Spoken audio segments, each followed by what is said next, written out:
నమస్తే, welcome to VT news. ముందుగా headlines. SKIT కళాశాలను పరిశీలించిన MLA Bojjala Subbireddy, JNTU Anantapuram vice chancellor Sudarshan Rao మూడో విడత కౌన్సిలింగ్ లో స్కిట్ కళాశాలను ఎంచుకోవాలని విద్యార్థులకు సూచన. శ్రీకాళహస్తీశ్వరుని దర్శించుకున్న central minister SP Singh Badal. Rahu Ketu స్పర్శదోష నివారణ పూజలు చేయించుకొని ప్రత్యేక పూజలలో పాల్గొన్న కేంద్ర మంత్రి. తిరుపతిలో regional tourism investors summit. Tirupati పరిసరాలను హబ్గా తీర్చిదిద్దుతామని ఏపీ పర్యాటక, సాంస్కృతిక, సినిమాటోగ్రఫీ మంత్రి కందుల దుర్గేష్ వెల్లడి. మంత్రి నారా లోకేష్ చొరవతో ఏపీకి సురక్షితంగా చేరుకున్న నేపాల్లోని ఆంధ్రులు. రేణిగుంట ఎయిర్పోర్టులో ఘన స్వాగతం పలికిన కూటమి ఎమ్మెల్యేలు, అధికారులు. శ్రీవారిని దర్శించుకున్న కేంద్ర ఆర్థిక శాఖ మంత్రి నిర్మలా సీతారామన్, ఇతర ప్రముఖులు. దర్శన ఏర్పాట్లు చేసిన టీటీడీ అధికారులు.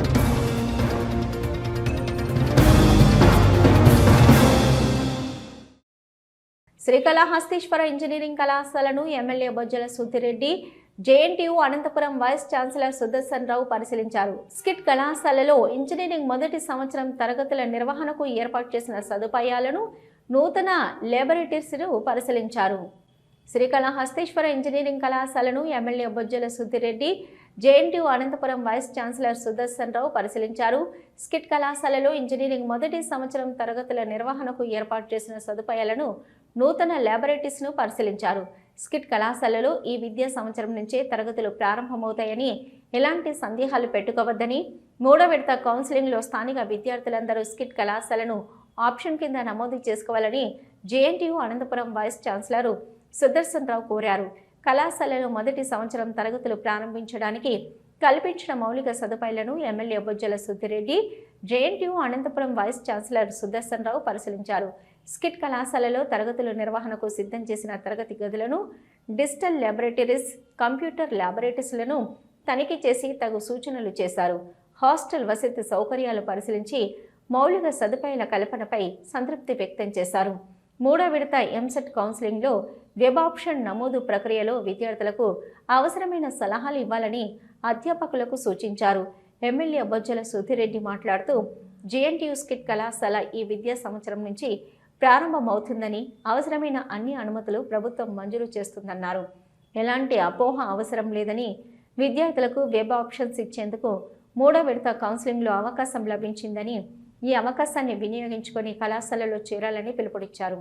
JNTU Anantapuram vice chancellor Sudarshan Rao మాట్లాడుతూ, స్కిట్ కళాశాలలో తరగతులు నిర్వహించడానికి కల్పించిన మౌలిక సదుపాయాలు పరిశీలించామన్నారు. ఈ విద్యా సంవత్సరం నుంచి స్కిట్ కళాశాలలో తరగతులు పునః ప్రారంభమవుతాయని స్పష్టం చేశారు. విలీన ప్రక్రియకు సంబంధించిన జీవోపై ఎలాంటి అపోహలు అవసరం లేదని, ప్రభుత్వం అడ్మినిస్ట్రేటివ్ గ్రౌండింగ్లో భాగంగా జీవోలు వస్తాయని, వాటిపై విద్యార్థులు, వారి తల్లిదండ్రులకు ఎలాంటి ఆందోళన అవసరం లేదని, 100% జేఎన్టీయూలో విలీనమైన స్కిట్లో మొదటి సంవత్సరం తరగతులను మూడో విడత కౌన్సిలింగ్ అనంతరం ప్రారంభమవుతాయని స్పష్టం చేశారు. మూడో విడత ఎంసెట్ కౌన్సిలింగ్లో స్థానిక విద్యార్థులందరూ స్కిట్ కళాశాలను ఆప్షన్గా ఎన్నుకోవాలని సూచించారు. విద్యార్థులకు అవసరమైన హాస్టల్ వసతి భవనం ఇవ్వడానికి దేవస్థానం ఈవో అంగీకరించాలని, హాస్టల్ సౌకర్యం కూడా కల్పిస్తున్నామని, విద్యార్థులు స్కిట్ కళాశాలలో చేరడానికి ముందుకు రావాలని పిలుపునిచ్చారు. స్టాఫ్ కూడా అన్ని రిక్రూట్ చేస్తారు. మోస్ట్ అన్నీ కూడా నెక్స్ట్ వచ్చే 15 డేస్లో కాలేజ్లో స్టార్ట్ అవుతుంది. ఒకవేళ కాలేజ్ 10 రోజులు లేట్ అయినా, అంటే ఒకవేళ బాత్రూమ్స్ రిపేర్ అవన్నీ ఉన్నాయి, 10 రోజులు లేట్ అయినా సరే ఎక్స్ట్రా క్లాసులు తీసుకొని సార్ వాళ్ళు చేస్తారు. దాని గురించి ఎట్లాంటి ఇబ్బంది లేదు. But SKIT college has been merged with JNTU. అదైతే సక్సెస్ఫుల్ కంప్లీట్ అయింది. ఎక్కడ కూడా ఇబ్బందులు లేవు. దాంట్లో కూడా అగ్రిమెంట్ కొద్దిగా స్టేజ్లో ఉంది. అది ఈరోజు కూడా సెక్రటరీ గారితో, కమిషనర్ గారితో మాట్లాడడం జరిగింది. ఎక్కడ secretary and also higher education secretary గారితో మాట్లాడడం జరిగింది. ఇద్దరు కూడా ఈరోజు కూర్చుంటున్నారు. అది సీఎం గారి దృష్టిలో కూడా ఉంది. ఈరోజు కూడా మరి లోకేష్ గారు కూడా మెసేజ్ పెట్టడం జరిగింది. ఇండియట్ వారు కూడా రిప్లై చేసుకొని మనకు కాంటాక్ట్ చేస్తున్నారు. వాళ్ళ ఓఎస్డీ కూడా, రమణ గారు కూడా, ప్రసాద్ గారు కూడా కంటిన్యూస్ టచ్లో ఉన్నారు. బ్రహ్మాండంగా this is definitely SKIT is going to open this year. There is no question about it. చేసిన teaching and non teaching staff గురించి కూడా మా జేఎన్టీయూ వాళ్ళు గవర్నమెంట్ రాసున్నారు. వాళ్ళని ఎలా తీసుకోవాలి, ఎలా పెట్టాలి అనేది అని డెఫినెట్ చదివించడానికి గురువులు కావాలి. వాళ్ళు కూడా సీనియర్స్ ఉన్నారు, వాళ్ళు కూడా చేస్తారు. వాళ్ళు నేను కూడా సార్తో మాట్లాడింది ఏంటంటే, వాళ్ళు కూడా మళ్ళీ తిరిగి రీఎగ్జామిన్ చేసి వాళ్ళు బాగా చదివిస్తున్నారా లేదా మంచి చెడ్డ. ఎందుకంటే foundation for children is most important. రేపొద్దున చదువు రాలంతా చదువు చేయించి బిల్డింగ్ కూర్చే పని ఉండదు కదా. సో మంచి వాళ్ళు చూసుకొని ఆ స్టాఫ్ కూడా బాగున్నారు లేదా డీసీ గారు డిగ్నిటరీస్ ఎవరైతే ఉంటారో జేఎన్టీ నుంచి వాళ్ళందరూ కూడా వచ్చి ప్రాపర్గా ఇంటర్వ్యూ చేసి సిస్టమ్ అనేది క్రియేట్ చేస్తారు. ప్రతి దాంట్లో కూడా టీచింగ్ ప్రాబ్లమ్స్ ఉంటాయి. అంటే ఇనిషియల్గా స్టార్టింగ్ అప్పుడు కొద్దిగా ఇబ్బందులు ఉంటాయి, టీచింగ్ ప్రాబ్లమ్స్. సో అవన్నీ కూడా ముందు వచ్చిన తర్వాత తీసుకొని ఫ్యూచర్లో వీటి మీద I'm very very confident is going to the best college. మన జిల్లాలో స్టేట్లో కూడా బెస్ట్ కాలేజ్ చేసాం. నేను వదలను, ఆయన పెట్టి చేసే వరకు ఆయన వదలను. సో ఇద్దరం కూడా లైక్ మైండెడ్ పీపుల్ ఉన్నాం. డెఫినెట్గా బ్రాండ్ సిబిఎన్ అంటే ఏ రకంగా పనిచేస్తాం, లోకేష్ గారు ఏ రకంగా చేస్తారు, ఎంత ఫాస్ట్ ఉందో చూస్తాం. ఎంతోమంది విమర్శలు చేశారు, కానీ ఇది ఒక చరిత్ర. 5 సంవత్సరాల నుంచి 6-7 సంవత్సరాల నుంచి ఉన్న దీంట్లో మహానుభావుడు మధుసూదన్ రెడ్డి వచ్చిన తర్వాత మూసేసి దీన్ని ఓడించి చేసిన తర్వాత ఈరోజు చిత్తశుద్ధితో ముందు పోయి పనిచేసి దీని మీద తపస్సుగా చేసి ఎట్టానో పని చేయాలి. ఈరోజు నాన్నగారి కళ బొజ్జల గోపాల్ కళ నెరవేరింది. తప్పకుండా వచ్చే 3rd కోర్సు తర్వాత బ్రహ్మాండంగా స్కిట్ కాలేజ్ మళ్ళీ తిరిగి ప్రారంభం.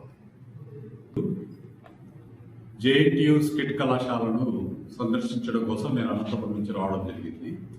3rd కౌన్సిలింగ్ ప్రారంభమవుతున్న దృష్ట్యా ఇంజనీరింగ్లో ఇక్కడ కొంతమంది ఇది జేఎన్టీయూ టేక్ ఓవర్ చేయలేదు అన్నటువంటి రూమర్స్ క్రియేట్ చేస్తున్నారని చెప్పి నా నోటీస్గా వచ్చింది. సో అందుకు ఒక క్లారిఫికేషన్ ఇవ్వడం కోసం అని చెప్పేసి అదే పనిగా నేను ఈరోజు కళాశాలను విజిట్ చేయడం జరిగింది. జియో రావడానికి కొంత టైం పడుతున్న మాట వాస్తవమైనప్పటికీ ఎట్టి పరిస్థితుల్లో జేఎన్టీయూ స్కిట్ కాలేజ్ ఈ సంవత్సరము క్లాసెస్ స్టార్ట్ అవుతాయి అని చెప్పేసి ఈ సందర్భంగా ఇక్కడ అందరికీ తెలియజేస్తున్నాను. సో అందరు విద్యార్థులకు కూడా ఇక్కడ లోకల్ స్టూడెంట్స్ ఎవరైతే ఉన్నారో వాళ్ళందరికీ కూడా నేను తెలియజేస్తున్నది ఏంటంటే ఖచ్చితంగా జేఎన్టీయూ ఆధ్వర్యంలోనే స్కిట్ కళాశాల కూడా ప్రారంభమవుతోంది. సో మీరు ఎటువంటి అనుమానాలు పెట్టుకోకుండా తప్పకుండా ఈ కళాశాలకు 3rd కౌన్సిలింగ్లో ఆప్షన్ పెట్టుకొని ఇక్కడ జాయిన్ కండి. మీరు ఎంతమంది ఎక్కువ మంది జాయిన్ అయితే ఈ సంవత్సరమే మనము మంచిగా రిజల్ట్స్ చూపించడానికి మనకు మంచి అవకాశం ఉంటుంది. కాబట్టి లోకల్ స్టూడెంట్స్ అందరికీ నేను ఇది విజ్ఞప్తి చేస్తున్నాను.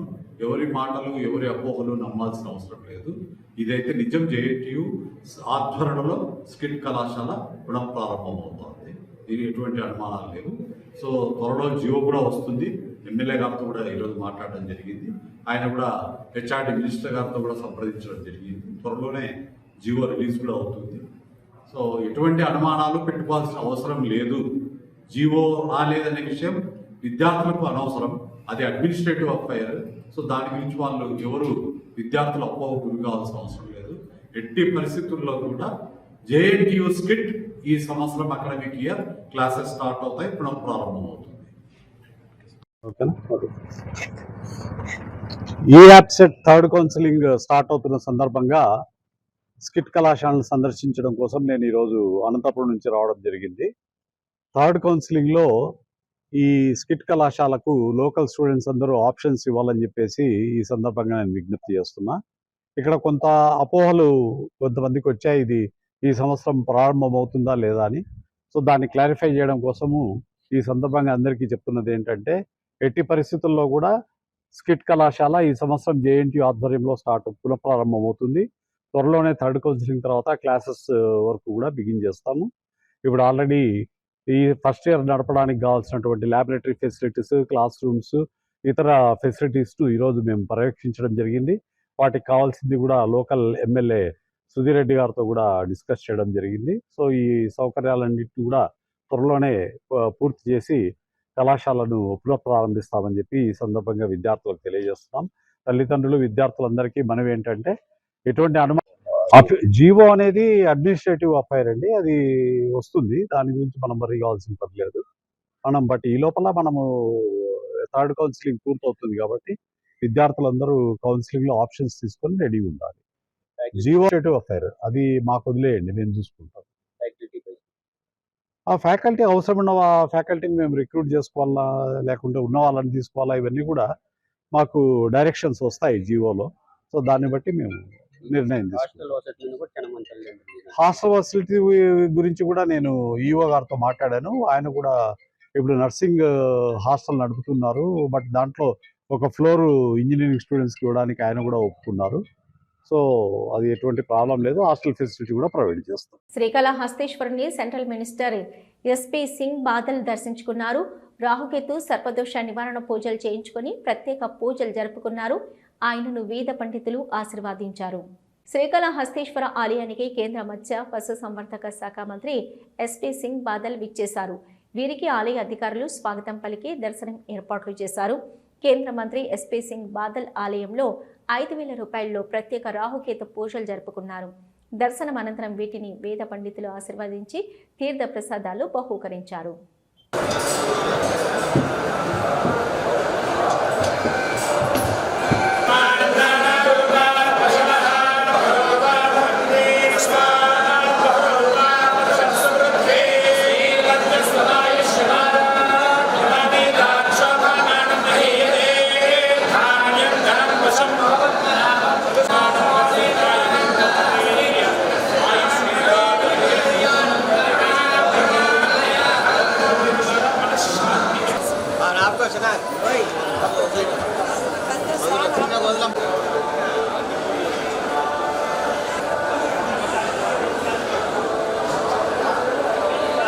సోమవారం 15వ తేదీన తిరుపతి జిల్లాలో నేషనల్ కాన్ఫరెన్స్ ఉమెన్స్ ఎన్ఫోర్స్మెంట్ కార్యక్రమం నిర్వహించబడుతుందని, ఈ కార్యక్రమంలో పలు రాష్ట్రాల నుంచి మహిళా ఎమ్మెల్యేలు, ఎంపీలు హాజరవుతున్నారని శ్రీకాళహస్తి ఆర్డీఓ భానుప్రకాష్ రెడ్డి వెల్లడించారు. దాదాపు 250 మంది మహిళలు వచ్చే సోమవారం శ్రీకాళహస్తీశ్వర దర్శనానికి వస్తున్నారని, అందువల్ల శ్రీకాళహస్తి దేవస్థానంలో వీఐపీ తాకిడి ఎక్కువగా ఉంటుందని తెలిపారు.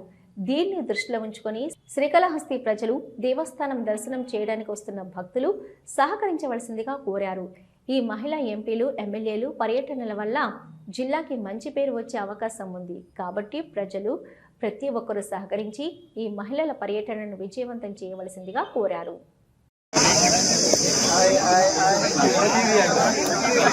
వచ్చే సోమవారం అనగా 15వ తారీఖు 9వ నెల 2025 సంవత్సరంలో వచ్చే సోమవారం వచ్చేసి national conference and women empowerment జరుగుతుంది. దానికి సంబంధించి ఒక 200 నుంచి 250 మంది వివిధ రాష్ట్రాల నుంచి ఎమ్మెల్యేలు, ఎంపీలు, ఎవరైతే అత్యధికంగా మహిళలు, ఎమ్మెల్యేలు, ఎంపీలు రావడం జరుగుతుంది తిరుపతి జిల్లాకి. దాంట్లో భాగంగానే శ్రీకాళహస్తి టెంపుల్ సందర్శన జరుగుతుంది. దయచేసి శ్రీకాళహస్తి పట్టణవాసులు మరియు శ్రీకాళహస్తికి టూరిజం కోసం విజిట్ చేసే వాళ్ళందరికీ కూడా వచ్చే సోమవారం వివిఐపి తాకిడి టెంపుల్కి ఎక్కువ ఉన్నందున దయచేసి మీరు కొంచెం కోఆపరేట్ చేయవలసిందిగా కోరుతున్నాము. ఇది మన రాష్ట్ర ప్రతిష్టని మరియు జిల్లా ప్రతిష్టను పెంచే అవకాశం ఉన్నది కాబట్టి దయచేసి మనం అందరం కోఆపరేట్ చేసి ఈ యొక్క నేషనల్ కాన్ఫరెన్స్ ని సక్సెస్ఫుల్ గా చేయవలసిందిగా కోరుతున్నాం. Thank you. కేంద్ర ప్రభుత్వం భారతదేశంలో 1275 రైల్వే స్టేషన్ల పునరుద్ధరణ పనులకు 24,470 కోట్ల ఖర్చుతో శ్రీకారం చుట్టింది. ప్రధానమంత్రి నరేంద్ర మోదీ ఆగస్టు 6, 2023లో అమృత్ భారత్ స్టేషన్ పథకంలో భాగంగా వర్చువల్ పద్ధతి ద్వారా ప్రారంభించారు. ఇందులో ఆంధ్రప్రదేశ్లో 75 రైల్వే స్టేషన్ల సుందరీకరణ పనులు చేపట్టారు. ఈ పనులు ప్రారంభమై 2 సంవత్సరాలు పూర్తయినప్పటికీ శ్రీకాళహస్తిలో రైల్వే స్టేషన్ పనులు మాత్రం అంతంత మాత్రంగానే జరుగుతున్నాయి. తూతూ మంత్రంగా పనులు చేపడుతూ నత్తనడకన పనులు కొనసాగిస్తున్నారని పలువురు అభిప్రాయపడుతున్నారు. ఇప్పటికైనా త్వరితగతిన పనులు పూర్తి చేసి అందుబాటులోకి తీసుకురావాలని స్థానికులు కోరుతున్నారు.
శ్రీకాళహస్తీశ్వర దేవస్థానం భక్తుల కోసం పట్టణంలోని సన్నిధి వీధిలో రేకుల షెడ్డును ఏర్పాటు చేస్తున్నారు.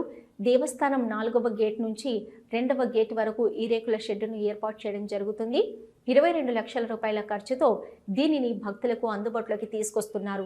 దీని వలన వివిధ ప్రాంతాల నుండి విచ్చేసే భక్తులకు ఎండాకాలంలో ఎండల నుంచి, వానాకాలంలో వర్షాల నుంచి ఎంతగానో ఉపశమనం లభిస్తుంది. వేసవి కాలంలో భక్తులు స్వామివారి దర్శనానికి విచ్చేసినప్పుడు కాళ్ళు కాలుతూ పరుగులు పెడుతూ ఉంటారు. ఇప్పుడు ఆ దుస్థితి నుంచి భక్తులు ఉపశమనం పొందబోతున్నారు.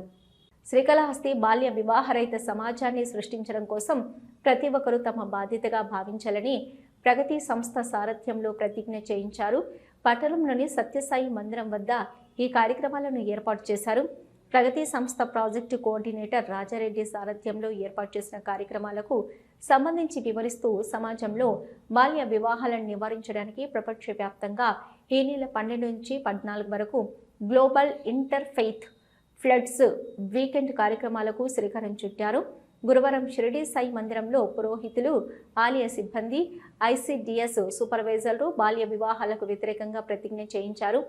ఈ కార్యక్రమంలో ఆలయ అర్చకులు శశిధర్ స్వామి, ఆలయ కార్యదర్శి Nagaraja Naidu, Jagadish Reddy, TS Ramagupta, Srinivasulu, ICDS supervisor Bhagyalakshmi, T Mariyamma, M Sukanya, S Manjula, P Haritha, Pragathi సంస్థ కోఆర్డినేటర్ రాజారెడ్డి, చందమామల కోటయ్య, లత, మోహన్ బాబు తదితరులు పాల్గొన్నారు.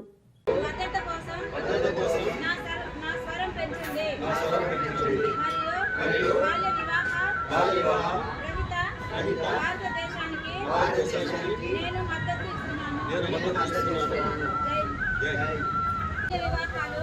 వివాహాలు, సాంఘిక దురాచారం మరియు బాలికల విద్య, రక్షణ, ఆరోగ్యం మరియు అభివృద్ధికి ఆటంకం కలిగించే చట్టవిరుద్ధమైన చర్య మరియు వారి కళలను సాకారం చేయకుండా నిరోధించడం. అందువల్ల నేను ప్రతిజ్ఞ చేస్తున్నాను. బాల్య వివాహాలకు వ్యతిరేకంగా సాధ్యమైన ప్రతి ప్రయత్నం నేను చేస్తాను. నా కుటుంబం పరిసరాలు లేదా సంఘంలో బాల్య వివాహాలు జరగకుండా చూసుకుంటాను. పిల్లలందరి విద్య మరియు భద్రత కోసం నా స్వరం పెంచండి. కల్పవృక్ష వాహనంపై సిద్ధి బుద్ధి సమేతుడైన వినాయక స్వామి భక్తులకు కొంగు బంగారంగా అభయప్రదానం చేశారు. స్వామివారి ప్రత్యేక ఉత్సవాలలో భాగంగా కల్పవృక్ష వాహనాన్ని కన్నుల పండుగగా నిర్వహించారు. ముందుగా స్వామి అమ్మవార్లను చక్కటి పుష్పమాలలతో, స్వర్ణాభరణాలతో అలంకరించి మేళ తాళాల నడుమ తమిళనాడు సాంప్రదాయం ప్రకారం స్వామివారిని లాలిపాటలతో ఆడిస్తూ పుష్పస్వాపితంగా అలంకరించిన కాణిపాకం 4 మాడవీధులలో మేళతాళాలు, మంగళ వాయిద్యాలు, కోలాటం, చెక్కభజన, సాంప్రదాయ నృత్యాలు, కేరళ వాయిద్యం, లంబాడీల నృత్య ప్రదర్శన మధ్య వైభవపేతంగా గ్రామోత్సవాన్ని నిర్వహించారు. అడుగడుగున భక్తులు స్వామి అమ్మవార్లకు కర్పూర నీరాజనాలు పలికారు. ఈ కార్యక్రమంలో ఉభయదారులుగా ఆలయ సిబ్బంది, అధికారులు వ్యవహరించారు. తిరుపతిలోని తాజ్ హోటల్లో రీజనల్ టూరిజం ఇన్వెస్టర్స్ సమ్మిట్ జరిగింది. తిరుపతిలోని టూరిస్ట్ హబ్గా చేసి జాతీయ, అంతర్జాతీయ పర్యాటకుల గమ్యస్థానంగా తీర్చిదిద్దుతామని ఏపీ పర్యాటక, సాంస్కృతిక, సినిమాటోగ్రఫీ మంత్రి కందుల దుర్గేష్ అన్నారు. తిరుపతిలోని తాజ్ హోటల్లో రీజనల్ టూరిజం ఇన్వెస్టర్స్ సమ్మిట్ జరిగింది. ఈ సందర్భంగా మంత్రి కందుల దుర్గేష్ రాష్ట్రంలో జరుగుతున్న పర్యాటక రంగ అభివృద్ధి, పెట్టుబడులు పెట్టేందుకు ఉన్న అవకాశాలు, పర్యాటక రంగానికి పారిశ్రామిక హోదా కల్పన, నూతన పర్యాటక పాలసీ 2024-29, పర్యాటక భూ కేటాయింపుల విధానం తదితర పర్యాటక రంగానికి కూటమి ప్రభుత్వం అందిస్తున్న ప్రోత్సాహాన్ని, కేంద్ర ప్రభుత్వ సహకారాన్ని, పర్యాటకంగా తిరుపతిలో ఉన్న అవకాశాలను వివరించారు. అదేవిధంగా మంత్రి దుర్గేష్తో పాటు పర్యాటక శాఖ ఉన్నతాధికారులు అజయ్ జైన్, అమ్రపాలి కాటాలు కొత్త పెట్టుబడుల ప్రతిపాదన, తిరుపతిని కొత్త MICE గమ్యస్థానంగా ప్రోత్సహించడం, కార్వన్ టూరిజం, హౌస్ బోట్లు, ఇక home stay, adventure tourism, experience సెంటర్స్తో టూర్ ప్యాకేజీల అనుసంధానం, టూరిజం కొత్త పాలసీపై సమ్మిట్లో పవర్ పాయింట్ ప్రజెంటేషన్ ఇచ్చారు. అనంతరం మంత్రి కందుల దుర్గేష్ ఇన్వెస్టర్లతో, హోమ్ స్టే ఆపరేటర్స్తో ప్రత్యేకంగా చర్చలు జరిపారు. పర్యాటక రంగ ఉన్నతాధికారులు, ఇతర అధికారుల పనితీరును మంత్రి కందుల దుర్గేష్ ప్రశంసించారు. పెట్టుబడిదారులకు సరైన మార్గదర్శకత్వం అందించేందుకు టూరిజం టీం నిత్యం అందుబాటులో ఉంటుందని తెలిపారు. పర్యాటక రంగ అభివృద్ధికి CM Chandrababu Naidu, deputy CM Pawan కళ్యాణ్లు తగిన ప్రోత్సాహం అందిస్తున్నట్లు మంత్రి దుర్గేష్ స్పష్టం చేశారు. ఏడాది కాలంలోనే దాదాపు 12,000 కోట్లు పర్యాటక పెట్టుబడులు సాధించామంటే ఇన్వెస్టర్లలో ప్రభుత్వంపై ఉన్న విశ్వాసం స్పష్టమవుతుందని మంత్రి దుర్గేష్ అన్నారు. ఇది సామాన్యమైన విషయం కాదన్నారు. ఈ సందర్భంగా రాయలసీమను సస్యశ్యామలం చేసేందుకు పర్యాటక రంగంలో పెట్టుబడి పెట్టేందుకు పెట్టుబడులతో రండి అని పర్యాటక పెట్టుబడిదారులకు మంత్రి దుర్గేష్ ఆహ్వానం పలికారు. కూటమి ప్రభుత్వం అండగా ఉంటుందని భరోసానిచ్చారు. రాయలసీమ ప్రాంతంలో టెంపుల్ టూరిజంకు ప్రఖ్యాతిగాంచిన తిరుపతి లాంటి పవిత్ర పుణ్యక్షేత్రంలో రీజనల్ ఇన్వెస్టర్స్ సమ్మిట్ నిర్వహించి ప్రసంగించడం సంతోషంగా ఉందన్నారు. ఇప్పటికే విశాఖపట్నం, విజయవాడలో ఈ తరహా రీజనల్ ఇన్వెస్టర్స్ సమ్మిట్లు నిర్వహించి స్థానికంగా పర్యాటక రంగంలో ఉన్న అవకాశాలను వెల్లడించామన్నారు. తద్వారా ఔత్సాహిక పారిశ్రామికవేత్తలను పెట్టుబడులకు ఆహ్వానించామన్నారు. ఇప్పటికే కొన్ని కార్యక్రమాలకు శ్రీకారం చుట్టినట్లు గుర్తు చేశారు. రాయలసీమలో ప్రత్యేకించి తిరుపతిలో టెంపుల్ టూరిజంతో పాటు స్థానికంగా ఉన్న ప్రకృతి సౌందర్య ప్రాంతాలను, వాటర్ ఫాల్స్, టైగర్ రిజర్వ్, పర్యాటకులను ఆకర్షిస్తున్న వివిధ పర్యాటక ప్రదేశాలను, పురాతన కట్టడాలు, చారిత్రాత్మక కోటలకు విస్తృత ప్రచారం కల్పించి మరింత అభివృద్ధి చేయవలసిన అవసరం ఉందని మంత్రి దుర్గేష్ అన్నారు. అంతేకాక వీటన్నింటినీ కలిపి టూరిజం సర్క్యూట్గా చేయాలన్నదే తమ ఉద్దేశమన్నారు. అందులో భాగంగా కార్యాచరణ ప్రణాళిక రూపొందిస్తామన్నారు. ఇప్పటికే రాష్ట్రంలో విశాఖపట్నం, అరకు వ్యాలీ, రాజమహేంద్రవరం, అమరావతి, శ్రీశైలం, గండికోట, తిరుపతిలో యాంకర్ హబ్గా ఏర్పాటు చేయాలని నిర్ణయించామన్నారు. ఇక పీపీపీ విధానంలో చేపట్టే పర్యాటక అభివృద్ధిలో అందరూ భాగస్వాములు కావాలని పిలుపునిచ్చారు. ఒకరోజు తిరుపతి దర్శనానికి వచ్చే భక్తుడు యాత్రికుడిగా మారి 2-3 రోజులు ఇక్కడే ఉండి సమీపంలోని ఇతర పర్యాటక ప్రాంతాలను సందర్శించేలా ప్రణాళిక రూపొందించామని మంత్రి దుర్గేష్ పేర్కొన్నారు. అందులో భాగంగా Chandragiri port, Sri Venkateswara zoological park, Talakona జలపాతం, ఫెమింగ్లో ఫెస్టివల్ జరిగిన సూళ్లూరుపేట, నేలపట్టులోని పక్షుల విహార కేంద్రాలను కలుపుతూ టూరిజం సర్క్యూట్ ఏర్పాటు చేస్తున్నామన్నారు. తద్వారా పర్యాటక పురోగతితో పాటు ఉపాధి అవకాశాలను బలోపేతం చేయాలన్నదే తమ లక్ష్యమన్నారు. స్థానిక పర్యాటకులతో పాటు ఇతర ప్రాంత పర్యాటకులను ఆకర్షించే అంశంపై దృష్టి సారించామన్నారు. ఈ క్రమంలో పర్యాటకుల వసతికి అవసరమైన స్టార్ హోటళ్లు, రిసార్ట్లు, కాటేజీల నిర్మాణం చేపడుతున్నామన్నారు. తిరుపతిని వ్యూహాత్మక పర్యాటక ప్రదేశంగా ప్రభుత్వం భావిస్తుందన్నారు. తిరుపతి నుంచి సమీప ప్రాంతాలను అభివృద్ధి చేసేందుకు పర్యాటక పెట్టుబడిదారులను ఆహ్వానించామన్నారు. అందులో భాగంగా స్టేట్ ఇన్వెస్ట్మెంట్ ప్రమోషన్ బోర్డు ద్వారా 3,482 కోట్ల విలువైన హాస్పిటాలిటీ ప్రాజెక్టుకు కేబినెట్లో ఆమోదం లభించిందన్నారు. గత ప్రభుత్వ హయాంలో పర్యాటక పెట్టుబడులు శూన్యమన్నారు. ఋషికొండను మాత్రం రాజప్రసాదంగా తీర్చిదిద్దానన్నారు. ఈ కార్యక్రమంలో హోమ్ స్టే పర్యాటక పాలసీకి సంబంధించిన మార్గదర్శకాలను ఎండీ ఆమ్రపాలి కాటా ఇన్వెస్టర్లకు వివరించారు. Stamp duty reimbursement, land conversion ఛార్జీలు, క్వాలిటీ సర్టిఫికేషన్, పవర్ ఛార్జీలు, జీఎస్టీ తదితర అంశాలను వివరించారు. నేపాల్ దేశంలో నెలకొన్న తీవ్ర ఉద్రిక్త పరిస్థితుల నేపథ్యంలో అక్కడ చిక్కుకున్న ఏపీకి చెందిన వారిని సురక్షితంగా తీసుకొచ్చారు. మంత్రి నారా లోకేష్ చొరవతో ఏపీ ప్రభుత్వం వారిని స్వస్థలాలకు తరలించేందుకు అన్ని ఏర్పాట్లు చేసింది. నేపాల్ దేశంలో నెలకొన్న తీవ్ర ఉద్రిక్త పరిస్థితుల నేపథ్యంలో అక్కడ చిక్కుకున్న ఏపీకి చెందిన వారిని సురక్షితంగా తీసుకొచ్చారు. ఖాట్మండ్ విమానాశ్రయం నుంచి ఏపీ ప్రభుత్వం ఏర్పాటు చేసిన ప్రత్యేక విమానంలో 144 మంది బయలుదేరారని, అందులో 104 మంది 144 మంది బయలుదేరారని, అందులో 104 మంది విశాఖ విమానాశ్రయానికి చేరుకున్నారు. మిగిలిన 40 మంది తిరుపతి విమానాశ్రయంకు సురక్షితంగా చేరుకున్నారు. అందులో తిరుపతి జిల్లాలో 9, కడప జిల్లా 19, నెల్లూరు జిల్లా 5, అన్నమయ్య జిల్లా 3, నంద్యాల జిల్లా 2, అనంతపురం జిల్లా 2, మొత్తం 40 మంది ఉన్నట్లు అధికారులు వెల్లడించారు. వారిని స్వస్థలాలకు చేర్చేందుకు అవసరమైన అన్ని ఏర్పాట్లు చేశారు. నేపాల్లో చిక్కుకొని మన రాష్ట్రానికి తీసుకొని వస్తున్న తెలుగు వారికి స్వాగతం పలకాలని మంత్రి లోకేష్ గారు సూచనల మేరకు కూటమి ఎమ్మెల్యేలు విమానాశ్రయానికి హాజరై స్వాగతం పలికారు. నేపాల్లో చిక్కుకున్న ప్రతి తెలుగు వ్యక్తిని సురక్షితంగా స్వస్థలాలకు చేర్చే బాధ్యత తీసుకున్న మంత్రి లోకేష్కు ఈ సందర్భంగా ఏపీ వాసులు ధన్యవాదాలు తెలిపారు. ప్రత్యేక విమానంలో వచ్చిన తెలుగువారి యోగక్షేమాలను అడిగి తెలుసుకొని వారికి భోజనకి ఏర్పాట్లు, తిరుమల తిరుపతి దేవస్థానం శ్రీవారి ప్రసాదాలు, శ్రీకాళహస్తి ప్రసాదాలు అందించారు. స్వాగతం చెప్పండి. లోకేష్ గారు, చంద్రబాబు నాయుడు గారు ప్లీజ్ ముందుకు మూవ్ అవ్వండి మేడం. ప్లీజ్ వెనకలు వచ్చి పడిపోతారు. నాకు వచ్చి ముందుకు వచ్చాయి. ముందుకు రావాలి. తెలుసు కదా మీరు అందరూ కలిసిపోయారా? అవును సార్, 50 మంది బయలుదేరాం సార్. కడప నుంచి అంటే రాజంపేట వెళ్ళిరాజు గారు ఆధ్వర్యంలో వెళ్ళాము. వెళ్ళిన తర్వాత మేము ముఖ్యరామ దర్శనం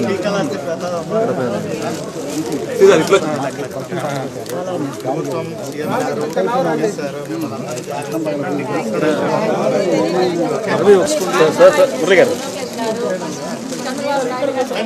ధన్యవాదాలు.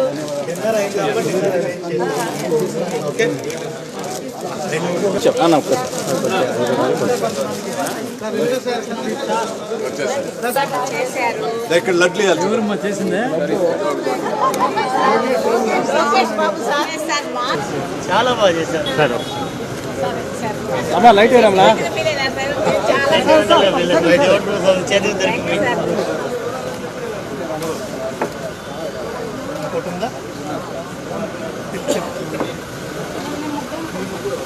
ఇది వెనక్కి తిప్పేసి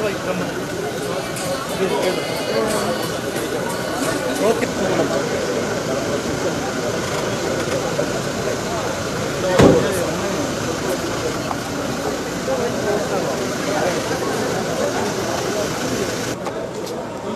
లేరు సార్, మన ఆర్ఐ కూర్చున్నాం, పెట్టిస్తాం బాబు. ఓపెన్ చేసావు. ఎవరు లేదు సార్, కడప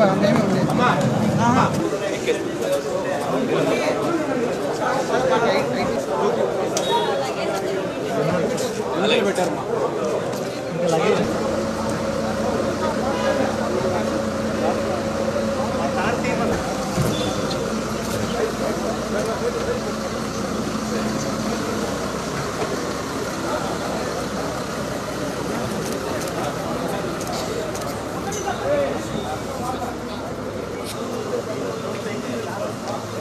ఈ నెల 14, 15 తేదీలలో జిల్లాలో జరగనున్న మహిళా సాధికారతపై పార్లమెంటు మరియు శాసనసభ కమిటీల జాతీయ సదస్సును విజయవంతం చేద్దామని తిరుపతి జిల్లా కలెక్టర్ వెంకటేశ్వర్ తెలిపారు.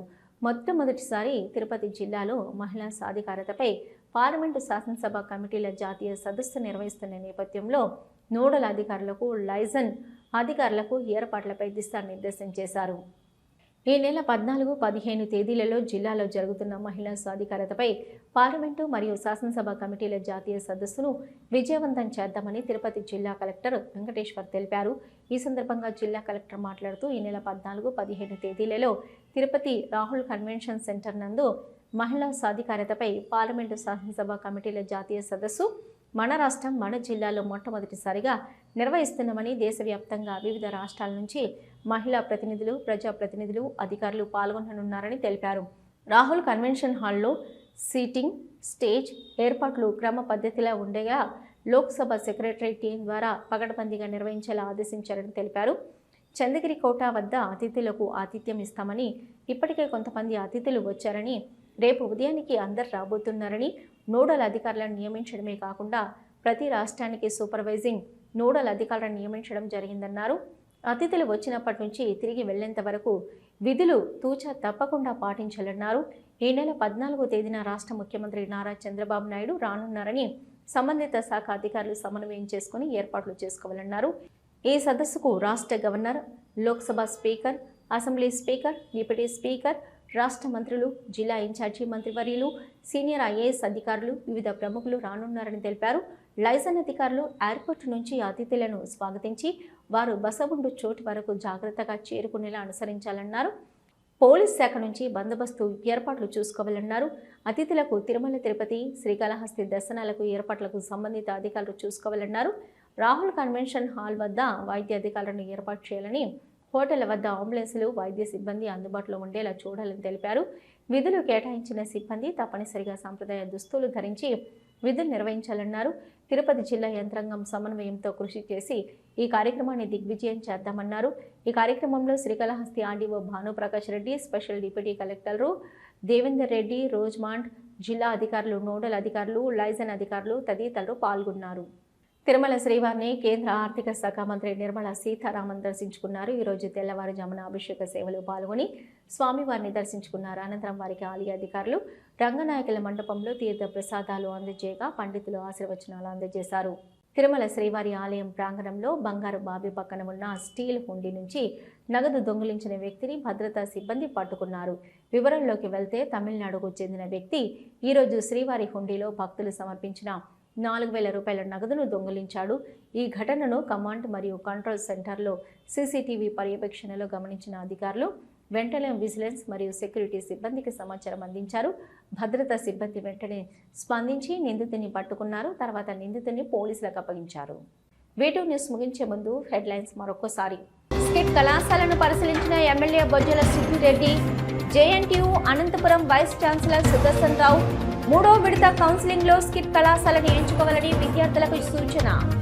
శ్రీకాళహస్తీశ్వరుని దర్శించుకున్న central minister SP Singh Badal.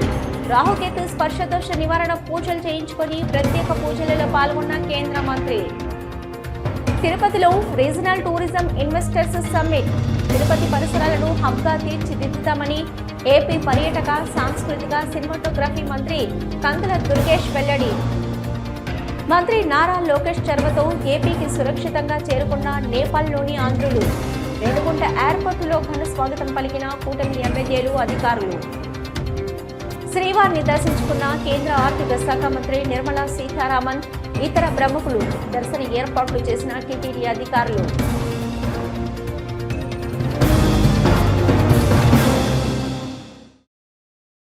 ఇవి ఇప్పటివరకున్న వీటూ న్యూస్. నమస్తే.